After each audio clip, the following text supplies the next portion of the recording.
meditative living on this Friday afternoon, 3:02 p.m. here, deep within FEMA Region 5.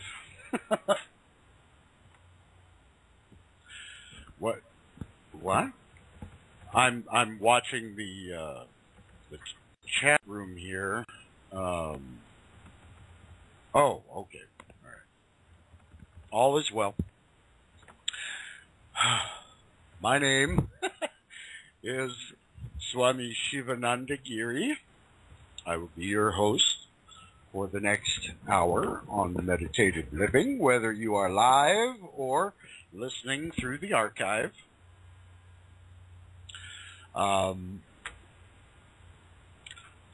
What we do here is not so much a professional radio show like terrestrial radio weaves. What I like to do is conduct more of what we call a satsang. Satsang is a Sanskrit word which means associating with truth or communing with truth. When a master pulls a group of humans together and they ask questions and discuss issues, this is what is called satsang. With this satsang, I am able to share with you the teachings and blessings of His Holiness Mahamandeleshwar Paramahamsa Swarupananda Vishwaguru Maharaj, who is my teacher. He is, in 2007, he was the first American-born white man to be invited into the rank of the 80 Mahamandeleshwars on the planet Earth. Within Hinduism,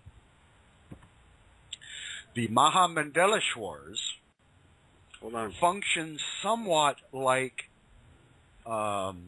spiritual generals.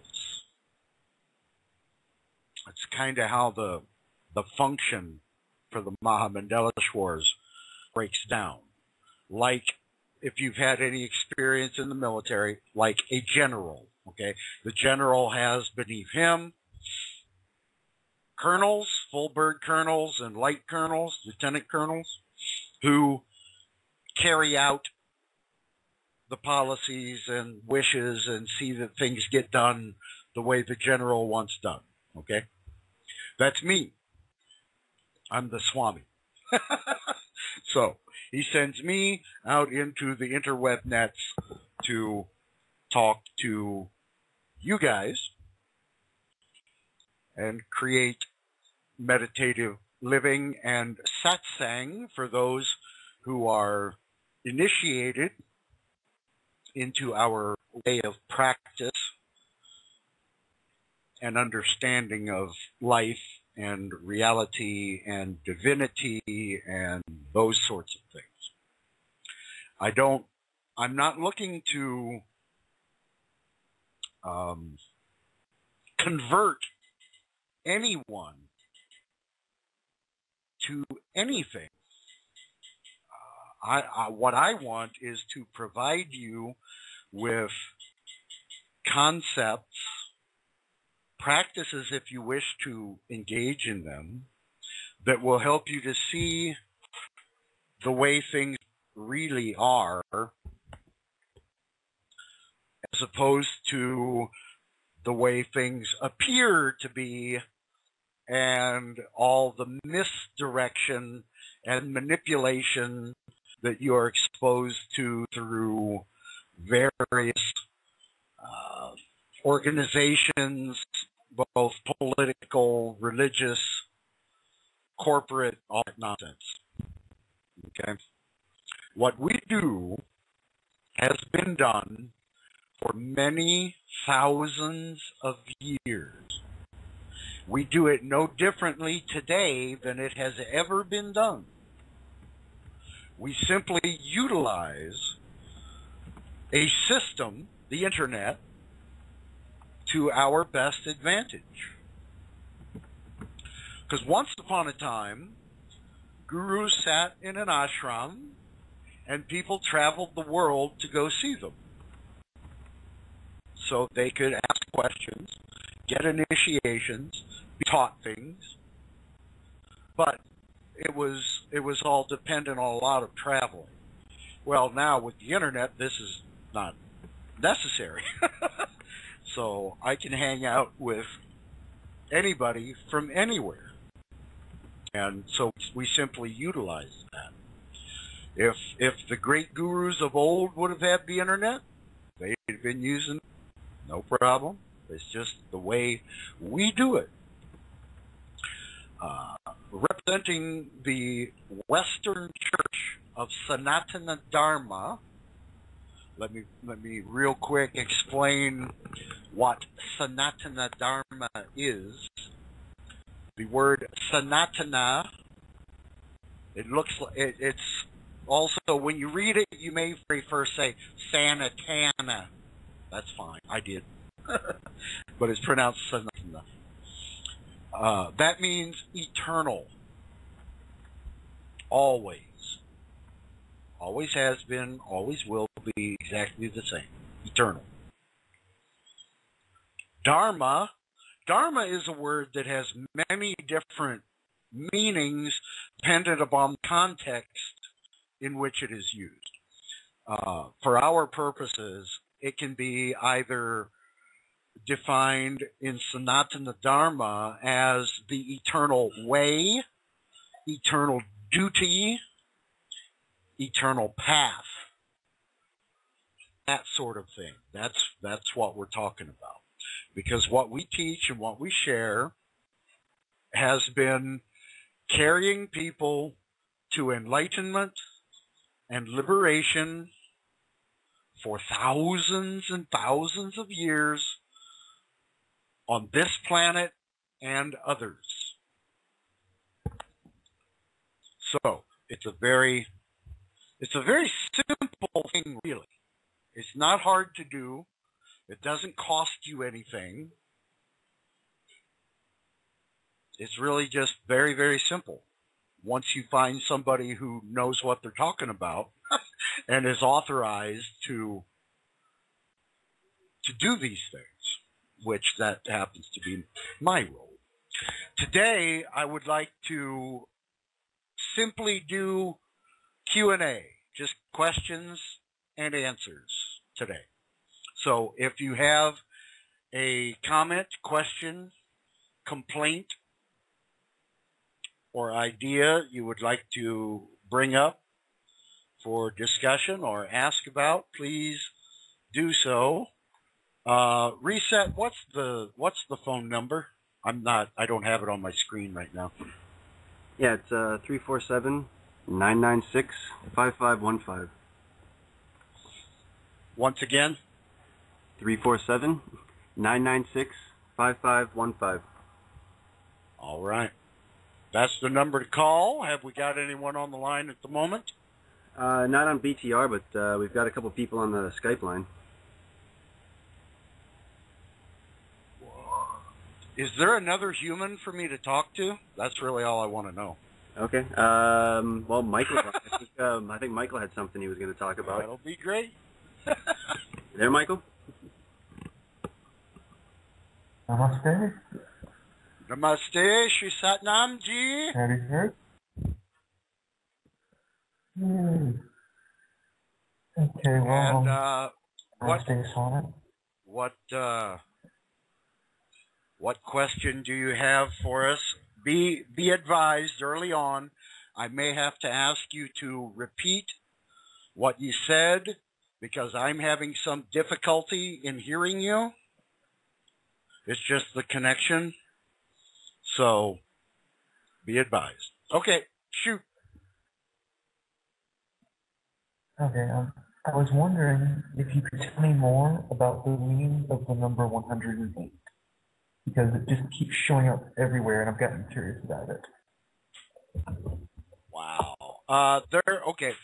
The number 108 is a sacred number in a number of different traditions that don't have anything to do with what we do. It just all goes back to the same basic numerological information. The way that it shows up most prominently is in the form of the necklace mala for both Buddhists and Hindus. On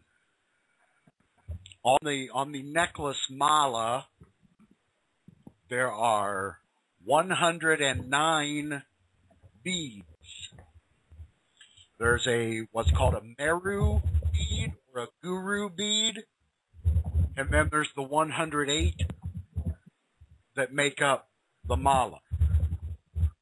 The guru bead is the one that often has something dangling from it, some decorative item, some yarn, colored yarn sometimes. That's the guru bead or the meru bead. Then the other beads, if you're familiar with the Catholic use of the rosary, it is exactly the same thing. We are doing the same thing. We are uttering different sounds and different words, but we're doing the same thing. And I would have to, I'll tell you what, I was just looking at a thing about 108 the other day because someone had, here it is, right here. Okay. I find this to be a pretty fair list of things that are unique about the number 108 and why it is used. Both the numbers 9 and 12 are sacred numbers in a number of different traditions. And when you multiply 9 by 12, you get 108.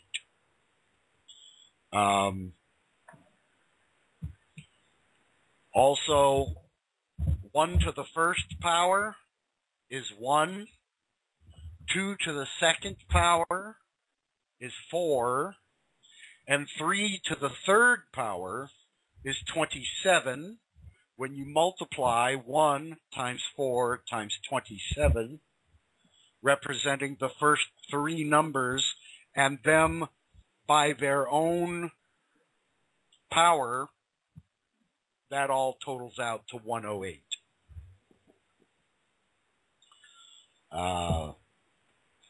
It is said in some traditions there are 108 earthly desires within the physical, mortal body. There are said to be 108 lies that humans tell on a regular basis. There are said to be 108 human delusions or different forms of ignorance. In the Sanskrit alphabet has 54 letters in it, and each letter has both a feminine and a masculine aspect, both a Shiva and a Shakti aspect. And when you have the 2 of the 54, altogether that is 108.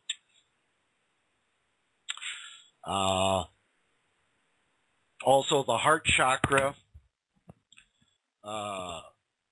There are those who say that there are 108 different energy lines which converge into the subtle structure of the heart chakra. So there's, that's just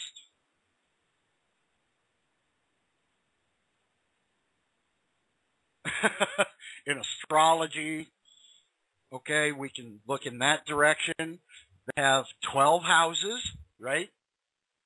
9 planets that they're looking at. 12 times 9, 108.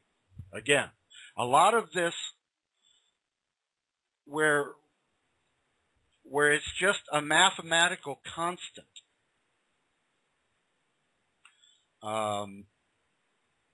Some say there are 108 different styles of meditation, 108 different paths to God. In the Sikh tradition, which is what came down from a teacher named Guru Nanak, the Sikhs wear head coverings like turbans and that sort of thing. This is also that the Sikh practice, the Jain practice, Hinduism, Buddhism, all this arose from Sanatana Dharma. Sanatana Dharma was doing what it was doing for thousands and thousands and thousands of years before there was anyone saying Buddhist anything, or Christian anything, or Sikh anything, or Jain anything. Sanatana Dharma had already been there, done that. Okay, these other divisions came after the time of certain individuals who became enlightened and liberated, and then were set up and followed by others in that. But if you really look at what they taught, they didn't want anyone following them around. They just wanted people to know what they knew. So they helped some very directly as disciples, and they taught them the inner techniques required to get to that goal of enlightenment and liberation. And they also served people, the public, effectively by telling stories which had moral value and explained the proper way or the least painful way to deal with life and various issues within it. Jesus was known for the parables. Okay, these things that he spoke about to large gatherings of people. Just stories that give instructions. It's not important if the story is historically correct or not. It's not about that. It's about whatever is being imparted through the story. But the Sikhs use malas as well, except they have knots tied in a string of wool rather than beads like we use. Okay, but again, all the same thing going on, just different ways to say it and do it and describe. Does that answer your question, Mike?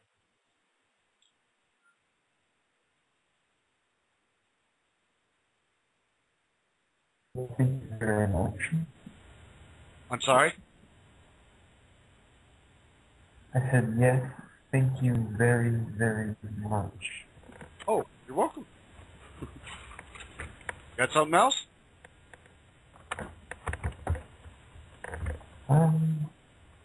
Yes.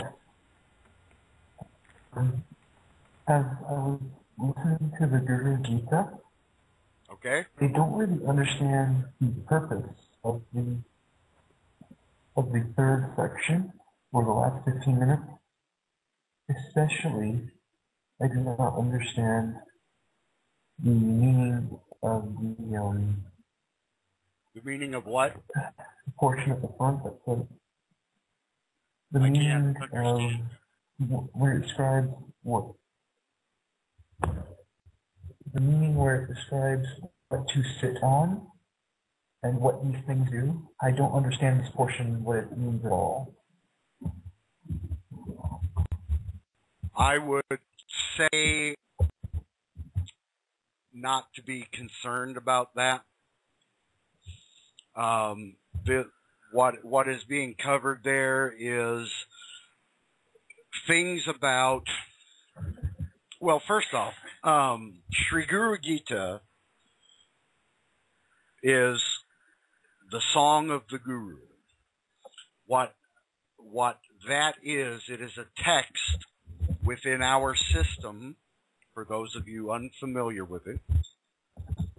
The Sri Guru Gita is the one text that we really depend on and pay a lot of attention to and do deep study and contemplation of. Some traditions use the Bhagavad Gita, some use Vedas, some use Upanishads, okay, all of that different texts and different writings and such. But we use Sri Guru Gita because what is going on in Sri Guru Gita is Shiva, his wife Parvati, comes to him and says, hey, what's the deal with gurus? How does all this work? What's going on? How does a person who's just a person become like you, become like God? And Sri Guru Gita is Shiva answering this question to his wife. How this works, the role that Guru plays. And it goes into a lot of description of different parts of what we call sadhana, which is just the practice that you do in order to become enlightened and liberated. And there, within the section that I'm being asked about here, there are a number of instructions about what to sit on, where to sit, and that sort of thing. In the very subtle energy realm, these things make differences. There are effects, but overall, it's really not anything to be greatly concerned with or bothered with. It just goes into a lot of detail about that sort of thing. What I will advise you is if something in particular from that section draws your attention and you go, I'd like to try that, do that. Okay? Otherwise, you listen to it or read it, and, if you have a direct question about a specific thing, I'll be happy to answer that. But that section is just pretty much telling the meditator, the student who is coming to this practice, the ways in which they can sit, where they can sit, how they can sit, what they can sit on, and varying really subtle effects that will happen because of those choices. But none of it is real powerful or anything like that in any of my experience, either directly or through the folks that I'm working with. I've not seen anyone say, I sit on a particular color of cloth and now I'm wealthy. It's just not, no. There are benefits, but they're really subtle things, and it's nothing. I don't want your outwardly focused, individuated mind to get wound up in worrying about all that stuff. If a certain part of it appeals to you, give it a shot. But just keep it simple. Okay?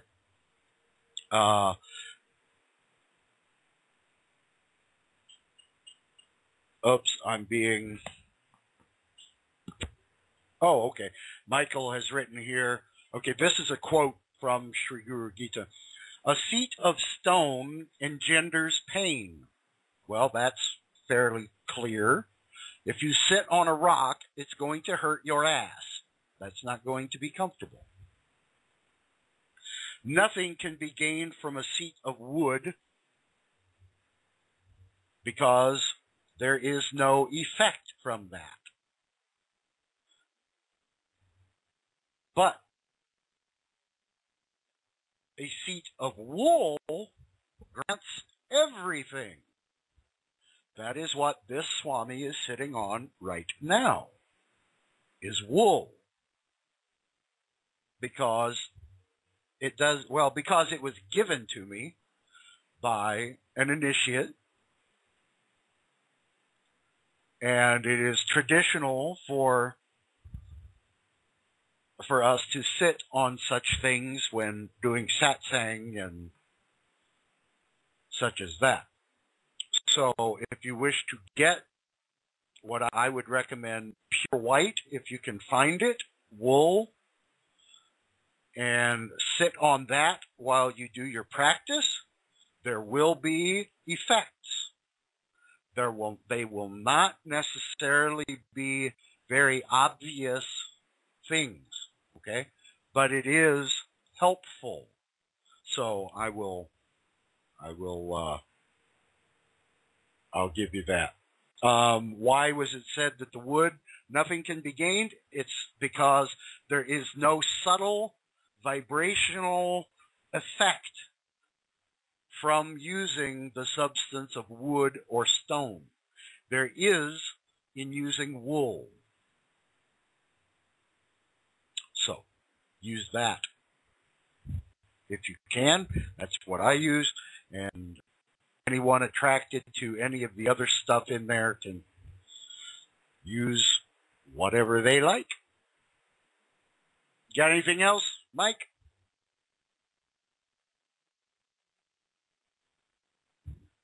No, that's about all the questions I had for the moment. Thank you very, very much for your time and answering them. Hopefully someone else will have some questions. You're very welcome. Blessings, Satnam Ji. Likewise, Swami. Reset. Let's do our flawless science spot. And yeah, one thing I'm running into is occasionally YouTube is where I'm getting a lot of the songs that I'm using, and some of them are not labeled with who the artist is. That's okay.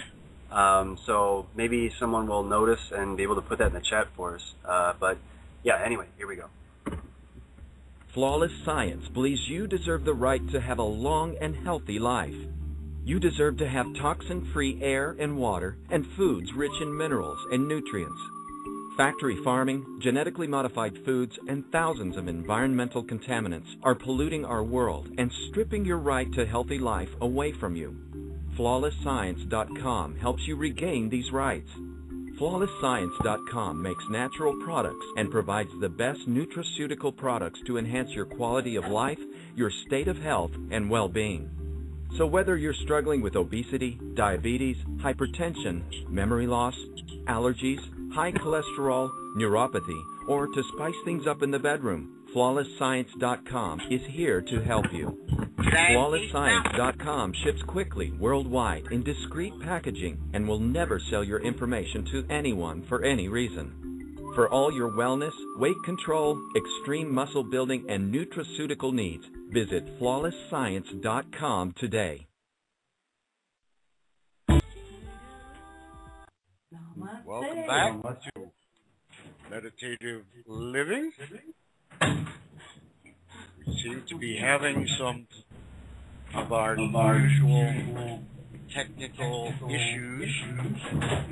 For some reason right now I am hearing through someone's microphone my own words and reverb. So whomever is doing that, let's fix that so it's not occurring. Thank you. Have we got, well, it seems we can't, okay, reset? Yeah. You're there, right? Okay. Yeah. Who have we got that we can interact with other than Michael? I tried to ask Jim, but he wouldn't answer my question. I think Steve and Fichick are both on their end, I think. Namaste, Swami. Namaste. Namaste, folks. A very How's good y'all? Hey. And if I'm not mistaken, Sonic's on his way to your place, right? Yeah. Nick's on his way around. Yeah, I'll be here in about 5. Oh, good. Good. Yeah. Well, I would like to ask Steve and Fichick, who are I'm Vic. wonderful practitioners. Okay. How's practice going? It's going very well. Yep. I was just listening to your conversation there, and I just wanted to make a comment, really. And that is that the teachings, as written down, are incredibly complex things. And to write down a life of enlightenment is not an easy task, because obviously there are so many paths and different paths that lead off other paths, and different scenarios that come to the point of enlightenment. And so I feel it's a very difficult task to write it down and have it as a whole teaching. But obviously these things have been written and charted. But for a student making their way, trying to find enlightenment, or a way within life, it can sometimes be difficult to find the appropriate lesson at the right time, because it's like looking through a book of like mathematical problems and just going, right, I'm going to try this one. And if you don't know the process, or you haven't reached that point, then you're going to be trying to work something out which is far too difficult for you, or that you haven't found the process that has led you to the point where you know how to work that through. And so the point I was going to make, well, it's not really a point, it's just a general comment, really, that... No, I understand. You're right on the money. You're right on the money, because a lot of people are now, or have been for some time, regardless, but seeking something they can hold on to that is not this dogma and hateful separation that is preached and supported in what we perceive as our major religions on this planet. And yes, that is the task of each individual, is to find the one that works for them. Yeah. Which one feels right to you? And you may go through a dozen different things before you actually find the thing that you can just sit in and go, this is great. I get it. It makes sense. I'm actually having things occur within me. Insight is coming. Knowledge is coming of its own. That's perfect. Whatever that is, keep following that. Yeah. You know? But see, we're in the internet age where we have this freaking overload of information available. So you're going to have the opportunity to look at the teachings of 11 jillion different people doing 11 jillion different things, all heading in the same direction. So you kind of got to go, At first, it seems as if at first folk come out of the organized religion thing, you know, showing up at the Sticks and Bricks church every Sunday, you know, that program, that conditioning. Mm-hmm. They come out of that, and then they want, or well, in my experience, folks want something more. Maybe they don't even have a really good way to explain what that more is, but they want more. And then they start looking around. Suddenly they find themselves in the spiritual Baskin-Robbins that has 31 flavors, but it's all just ice cream. Mm-hmm. So now you're in spiritual search, and let's say 31 different paths that all just go to the source. Does it really matter which one you do? No. It matters that you do one, yes. But you can switch among them all you like until you find that which really makes you feel right and is actually doing something. That's, see, the path that a lot of people get led into is the New Age thing. And by and large, the New Age folks are completely full of shit. They're using ancient principles, techniques, and language, but they're trying to have effect with it without having done the prerequisite practice that gets you to where you can actually do that. Does that make sense? Yes, I see a lot of the New Age practitioners as not having a good base to work from. They're kind of projecting their base into the future, and they're kind of saying, right, the lifeline is held at some point in the future. You just have to hold on to it and climb along with all your might, and we promise you there'll be something there at the end of it. Whereas the more ancient, grounded teachings are coming from a place of groundedness and reality, and they're showing you how you can actually spiritually move to higher levels without this kind of fantasy realm that you have to kind of imagine that you're going to get there somewhere. That exact thing is the way that they are misleading people, is by funneling them into this love and light fantasy thing. Yeah. Because it's almost as bad as a Christian savior complex, isn't it? What's that? It's almost as bad as a Christian savior complex. Well, any savior complex is going to be... Yeah, any savior complex is going to be disaffective to you. Because, I mean, for those who can only approach divinity at that level, great. Do that. But there are many people who are ready for something a little more substantial, a little more personal.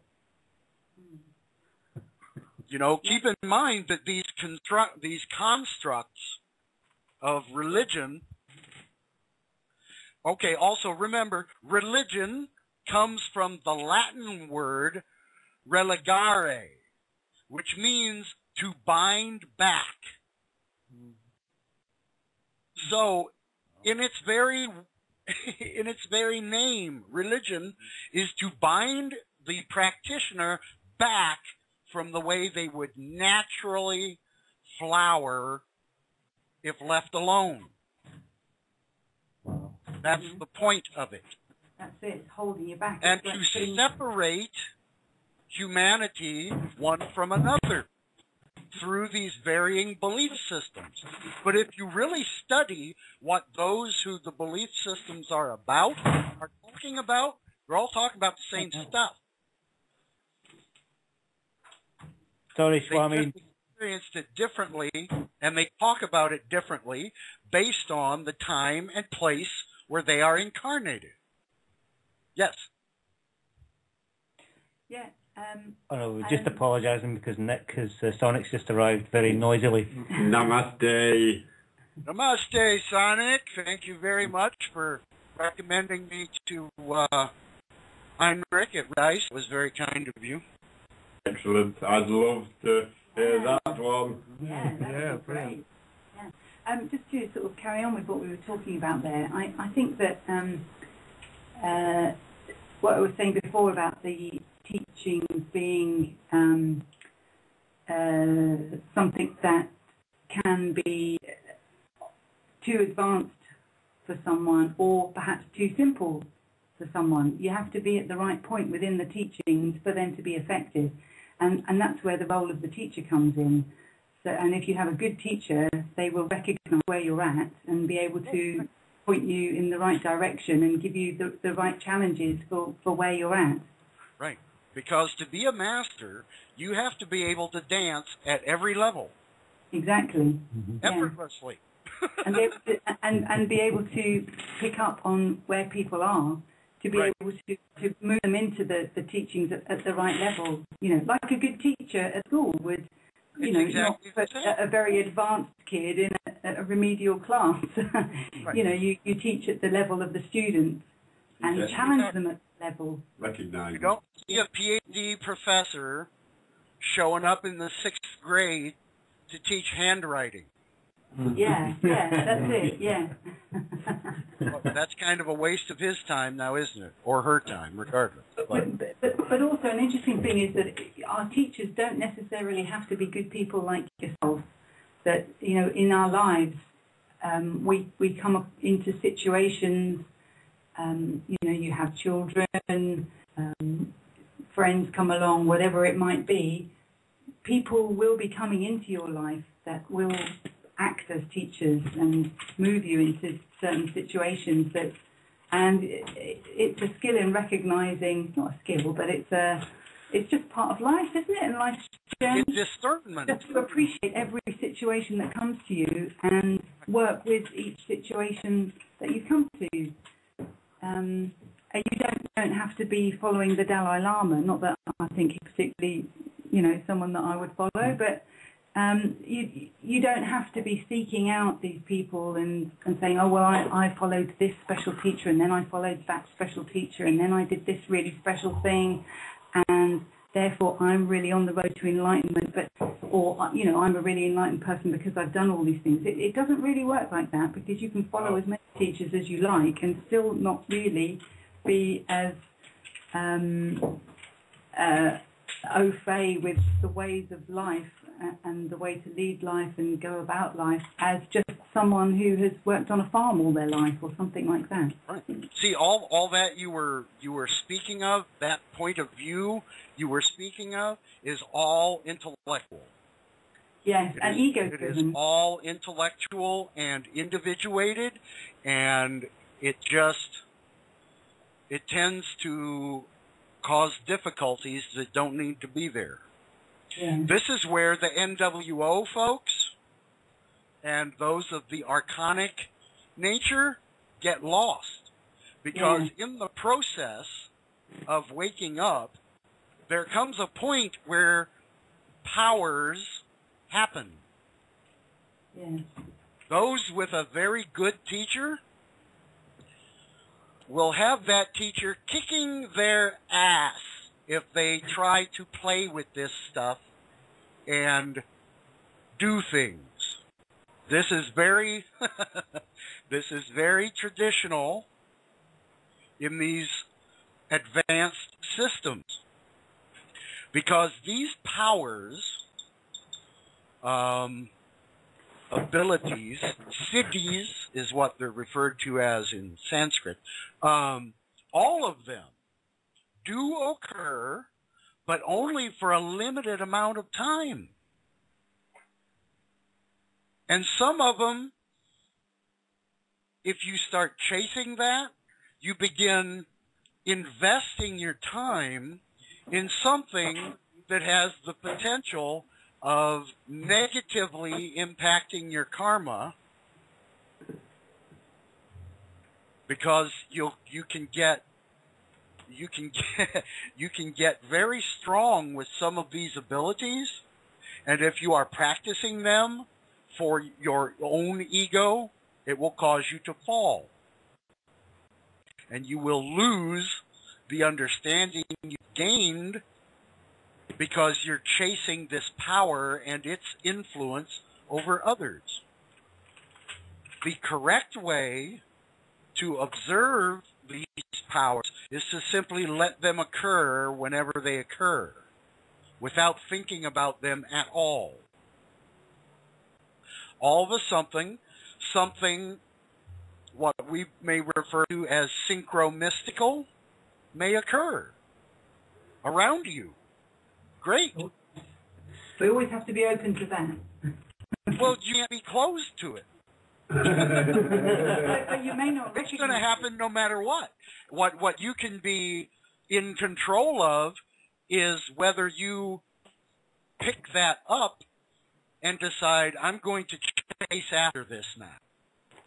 And try to identify myself based on this. That is a problem. So there are many, many, many, many, many teachers out there. And they exist because folks need them.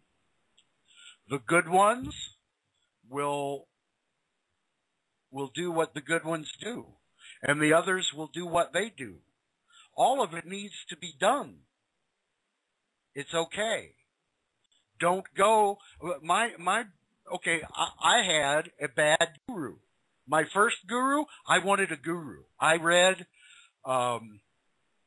Autobiography of a Yogi by Paramahamsa Yogananda, and at that time I was very deeply involved in martial arts, and I had developed, outside of the box abilities and such, and I was very deep into that. And then I got a hold of this book, and at that, when I first got the book, to me, yoga was what the chicks in the stretchy pants did at the Y. It was, that's all that it was to me. But then I read this and I was like, holy crap, is this real? Can this really happen? And I began my search into yoga, and I found that many of the things I had learned in martial arts were found parallels within the yogic practices. And like I said, at first I had a really sucky guru. I wised up and I left him. And once I left him, I had learned enough that I could recognize when the proper one crossed my path. And I asked him, would you take me on as a student? And he said yes. And the rest is history. When you find the one that feels correct, go with it.